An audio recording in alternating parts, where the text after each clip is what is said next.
In the late 1990s, a wave of crime swept across southeastern Nigeria.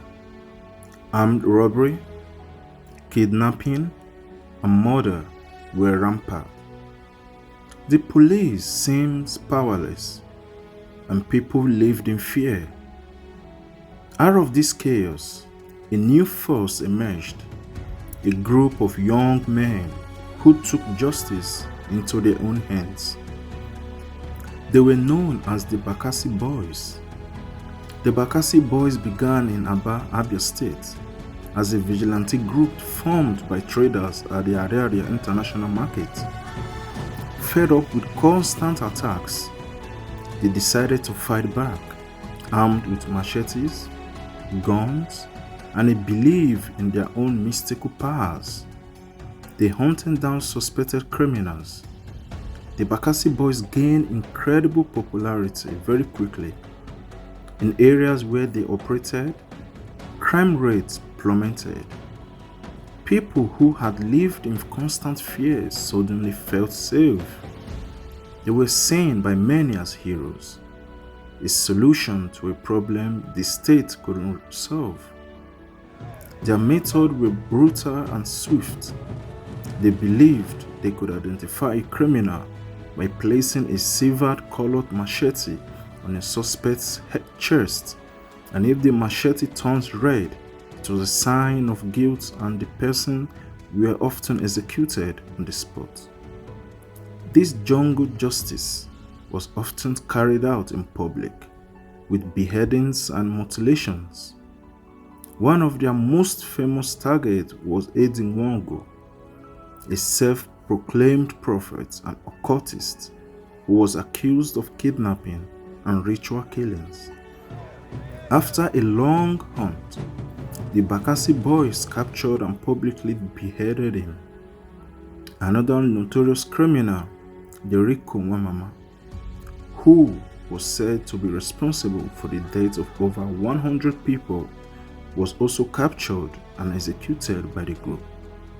The public executions were a key part of their strategy.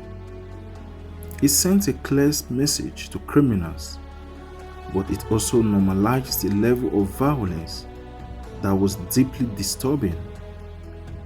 There was no due process, no trials. It was a reign of terror, and many innocent people were likely caught in a crossfire. The rise of the Bakassi Boys was not just a grassroots movement. They received support from the state governments, most notably in Anambra State, where they were often officially recognized by law in 2000. This political backing gave them a legitimacy that other vigilante groups lacked. But it also led to their downfall. As their power grew, the Bakassi Boys became more political. They were accused of being used by politicians to intimidate opponents. This drew the attention of the federal government, which saw them as a threat to the state authority. In 2002, the federal government began to crack down on the Bakassi Boys. Police raided their strongholds, arrested members, and freed detainees who had been tortured. The era of the Bakassi Boys was coming to an end. Today, the legacy of the Bakassi Boys is complicated. Some remember them as saviors who brought peace to a lawless land. Others see them as a brutal and lawless gang who were no better than the criminals they hunted. The debate continues, and their story serves as a cautionary tale about the dangers of taking the law into your own hands. What do you think?